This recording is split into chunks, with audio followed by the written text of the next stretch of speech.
Hi, everyone. My name is Chris. I work at Gnosis on decentralized trading protocols, and today I get to speak to you about DEXs for a multi-token future on batch auctions and ring trades. Already a lot of information on the first slide, so let's just look at what we are looking at today. The first 2 times I came to ECC, I spoke about the DEXs. So today I actually want to move on from the DEXs and tell you about the limitations thereof, to then tell you about a new exchange protocol we've been working on, which we currently call the Diffusion. So again, before we really dive deep into the details, let's just zoom out again and ask, what's the motivation? Why are we building another decentralized exchange? So we like to find efficient and fair market mechanisms for trading that are actually tailored and adequate for blockchain, so that they can be used in discrete time that you have on blockchain, because you only have block time. Also, we would like to create something that is fully decentralized and permissionless. So, for example, you have permission decentralized exchanges where, for example, the order matching is actually done off-chain and settled on-chain. We are striving to build something that is fully permissionless. And lastly, also something that is tailored for low liquid tokens, which you have plenty of. So what we did, we looked at auction mechanisms to solve this, and some auction mechanisms actually promise that they may lead to better prices and are less prone to front running. So the first thing that we looked at were the Dutch auctions. So who here is familiar with the DEX? Okay, about half. So just a little recap on it. So it actually comes from the Dutch flower market, where sellers came together in bunches wanting to auction off crates of tulips, for example, and they wanted to get rid of the noise in the auction hall. So they said, let's start with a really high price. Let's ask for €3 per tulip per unit, and then let's drop the price until we find somebody who's interested in buying. So they drop the price. The first person interested is at 1.8 per unit. Wanting to buy 5 of 20, and this kind of game continues until the entire volume is sold. But the nice thing about this is that everybody actually ends up paying the last price. So we took exactly this concept and applied it to the blockchain and the DEX. So sellers would come together to batch together the sell token, and in the auction they would auction off wow, that got bright, would auction off the sell tokens for bidders to come during that auction. So we really like this mechanism for mainly 2 reasons. One, it kind of got rid of the whole front-running problem, and bidders had an incentive to reveal what they were really willing to pay, because if they revealed this, they ended up paying the last final price, and if they kind of tried to mask their bid and only bid later on, they would maybe miss out of the auction. However, I want to pinpoint 3 limitations of this system, also applying it to the blockchain. One was that it was very slow. So the way we implement it is that the price would drop over a 6-hour period, and that's not really something that traders would expect to wait for so long to exchange their tokens. Also, sellers didn't actually have a price guarantee, because they had to wait for bidders to show up during the auction, which was also sort of made difficult by the fact that information was not readily made available for them to come at the right time. Though it was useful for low liquid tokens because of the long batching period, it actually still required to have a sort of more prominent counter pair. So say with Ether, for example. So it wasn't quite as tailored to low liquid tokens as we'd hoped for. So we took these learnings and a bunch of other things that we've been working on, and we came up, which is currently the working title of the Diffusion, a different, fully decentralized, permissionless trading protocol. Again, I'm zooming out a little bit and tell you about the vision we have of the future. We envision the future to be a multi-token world, with ERC20 tokens, new ones being coming to life every day, and also the entire new use cases you see every day, together with really tokenizing everything. We see that there won't be one dominant sort of trading pair as you might have in the current world, but also with the rise of so many different stablecoins, there will be the need to exchange any token to any token. So with that vision, again, why are we doing this? We really think that the diffusion protocol will lead to fairer prices also for low liquid tokens. So with that in mind, let's look at the theory behind it and see how we applied it to the blockchain. So how do we think we can achieve this? So we're introducing a novel trading mechanism, which is basically based on 3 separate mechanisms or features in themselves: ring trades, batch auctions, and uniform clearing prices. And I will go into one by one of these terms now to explain what that actually means. So what are ring trades? So usually when somebody wants to do a trade, say DAI for USDC, you need to have a counterparty. So if I want to exchange DAI and receive USDC, somebody needs to offer me USDC for DAI.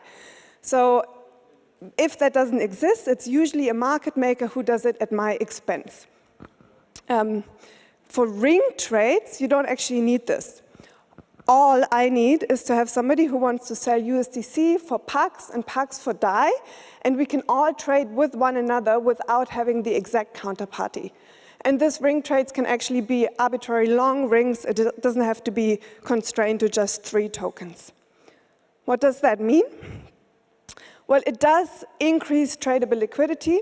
And we've applied exactly this mechanism actually to Kraken order books that were just sitting there unfilled, and we saw that more orders were matched. So it increases liquidity. It enables illiquid tokens because I'm not required to have for my very low liquid token the exact counter trade available. And it also means that anyone can exchange any token versus any token without the hassle and the friction of going, say, through Ether. So what are batch auctions? This is not a batch auction. This is a normal, usual continuous order book, which is prone to front running. So you have the notion of a maker and a taker. On the left, you see the bids.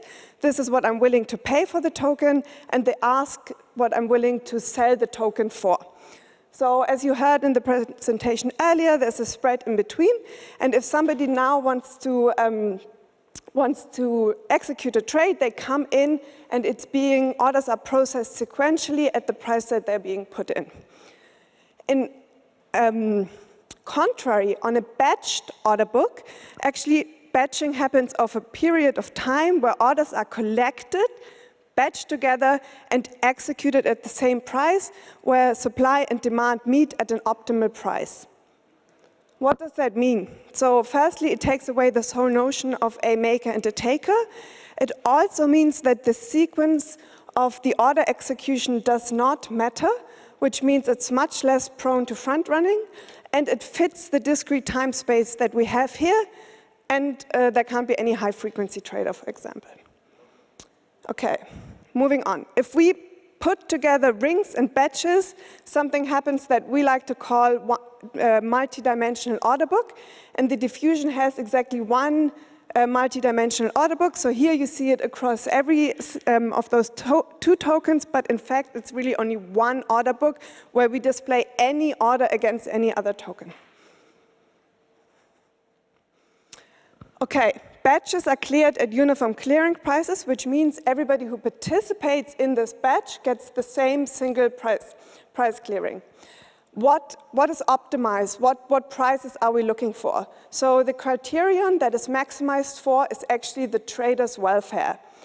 So what is trader's welfare? So we've defined it as, say, somebody wants to sell at most 6 DAI and receive at least 6 USDC, and sold 6 DAI and received 6.2 USDC, we say that's a utility of 0.2. In fact, it's actually more complicated than this. And if you're really interested in fair price finding and how it works on the diffusion, I really highly recommend to hear Felix's, colleagues of mine, talk at 4:30 later this afternoon. Okay, but what does that mean now? So there's no price discrimination of the orders because the sequence doesn't matter and everybody is cleared at the same uniform clearing prices. They also get at least the limit price. So in usual order books, when traders want to do an order, they usually get what they get their limit price. Here, this is the sort of the minimum they would be receiving. It's less prone to front running, put together with ring trades and batches, actually. Okay, having said all of this, the diffusion is permissionless and fully decentralized. However, calculating these optimal prices with this combinatorial problem that you have every token versus every token maximizing for traders' utility, this is not easy. It's an NP-hard problem and can't be done computed on-chain. So this is actually done off-chain by something we call a solver. Anybody can be a solver and submit a solution to the blockchain. The smart contracts will pick the best solution, and everybody who does submit a solution has to abide by the same rules and has to look at the same constraints. That means every order has to be respected by its limit prices and amounts that a trader wants to sell or buy, and take into account the actual balances that a user has. Plus, the sum of the tokens going in has to equal the sum of the tokens going out, so nobody extracts value. This is what we call token conservation. And there can't be any arbitrage within a batch.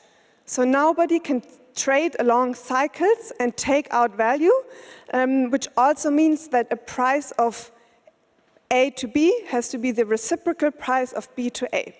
So anybody solving this maximization problem has to abide by the same rules, and the best one gets picked by the smart contracts, and everything is settled on chain. Okay, I've told you about the theory. Let's look a little bit about how we applied this to the diffusion architecture and how we put this on chain. First off, it's fully decentralized, which means the protocol doesn't have an owner. There aren't any admin keys. There's no pausing, there are no upgrades possible. Anyone can list their tokens to the smart contract layer. And as I mentioned, albeit the optimization being solved off-chain, it's actually validated and settled on-chain. This is a little picture of how the diffusion works. So let's go through a trade by a user. So if I wanted to trade, I first deposit my tokens onto the diffusion smart contract. I place my order only from the next batch onwards. So batches are these cycles in which trades can happen, which we've defined to be 5 minutes long, and they happen one after the other. So in the next batch, my orders and deposits are available for trading. A solver can pick this, match it, and matched and settled on chain. And then in the batch thereafter, I'm able to withdraw my funds again.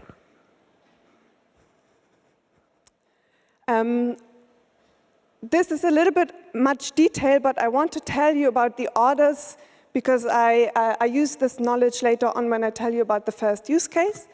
So I said it's fully on-chain. People put in limit sell orders. Partial fills are possible. And a market order can be mimicked by a low limit order. And within every order, a user can say from which batch to which batch it's valid. So sort of pre-scheduling is possible as well. Orders are completely independent of their deposits. So I can have orders in the system without having the deposit for it. I can also have deposit and multiple orders. Say I have 100 DAI on the exchange. I want to trade DAI USDC, DAI Gemini, DAI PAX. Whatever gets filled uses the liquidity that I have. So this is also a great asset for market makers because there is shared liquidity between orders. This is a feature, not a bug. I'll tell you about some limitations of the system.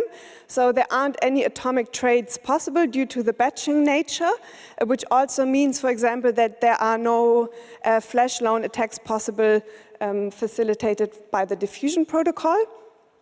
There is no instant finality, so a user actually doesn't know ahead of time if their order will get matched. and they don't know the price ahead of time other than it will be their limit price or better. The diffusion in this very first version is also not useful as a price oracle. However, it also doesn't use a price oracle because everything is calculated intrinsically in the protocol, which is kind of cool. I want to tell you about the first use case, which we think is very powerful. For now, let's call it the stablecoin converter. And it actually plays on the fact that stablecoins are a little volatile around, say, US dollars around the $1 mark. It's somewhat similar to, like, if you're familiar with the Uniswap pool or Curvify, it's a little bit familiar with this concept. It's really good for liquidity provision and market making also by sort of anyone. And it plays with the fact that liquidity is shared between all the trusted stablecoins. So how would it work? A user would say, okay, I personally trust DAI, Pax, USDC, and Gemini, and would say, I would trade up 2% every time there's a trade. So I will offer 1 DAI if somebody gives me 1.02 Pax or any of the other stablecoins. So I select the spread. And then the system creates standing orders at a very, very high amount level that will never get filled. So they last for a long time, therefore high amount. And every time this happens, I trade on this 2% and basically let my funds sit there. For this to work, I have to deposit at least once. And the cool thing here is that the liquidity is really not siloed to a pair, but it's shared between anything that I select. So it's really capital efficient. So there's no maintenance to it. I wouldn't have any gas cost after having set up my orders. I can still cancel it any time, and it's shared liquidity. So where are we? I've told you all these cool things, and we're actually getting there. So I'm super excited to tell you a little bit about the stages we've gone through. So this project has been in a research stage for more than 2 years, mainly finding this optimization criteria, which is really hard to define and see what really works. And solving this mathematical problem is also quite difficult. So this has been going on for 2 years. We went into audit early January and have a bug bounty running, which is nothing has been reported, but do feel free to check it out if you want. We've been doing mainnet testing on the smart contracts ourselves, and last week also with the synthetics community. And I think there's currently $220,000 US worth in the smart contracts. So we're looking at a launch. What does a launch mean? So people usually need something to interact with. So there's this interface coming very, very soon. We are currently getting a few last user feedbacks on the beta version. If you're interested, come by our booth and we'll sign you up for some user testing. Okay, lots of information. Just again, quickly the takeaways. Ring trades, batch auction, and uniform clearing prices on Ethereum lead to, hopefully, fair price finding, full decentralization, which helps sort of permissionless integrations, and capital-efficient liquidity provision. If you now think, what did she talk about, or I want to know more, or I didn't understand, we have this dev portal, which is just very early stages, but you can find the smart contracts and the audit report. You can find some documentation and some statistics and data on the smart contracts on there. And if you have any questions later, come find me or us at the booth. I don't know if we have. Thank you.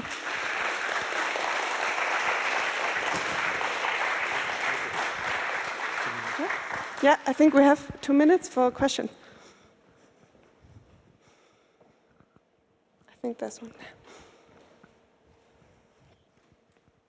Hey, you said that it won't finish be final within a transaction. When do you expect an auction actually to be finalized, after n blocks or after what's it? So it's so if you enter a batch.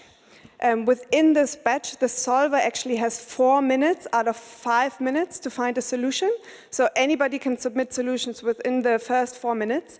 And in the last minute, it should actually final how and if your order has been matched.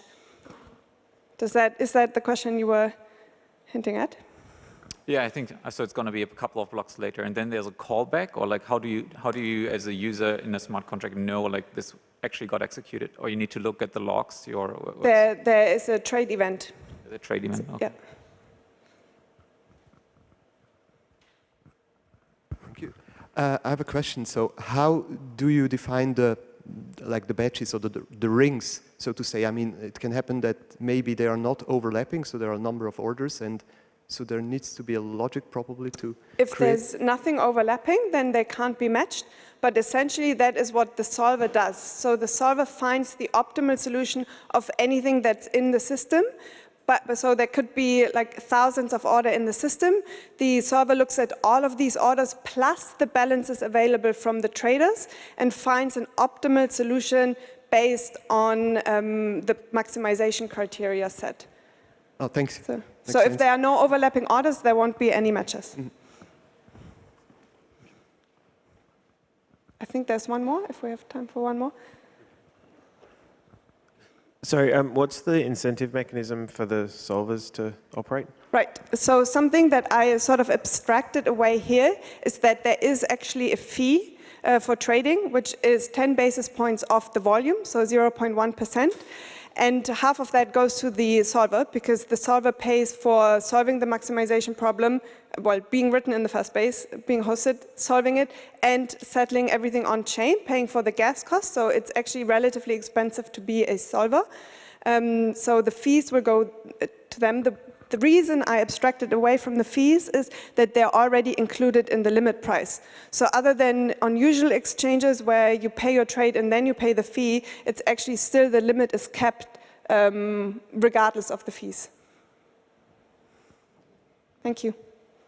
Cool. Thank you.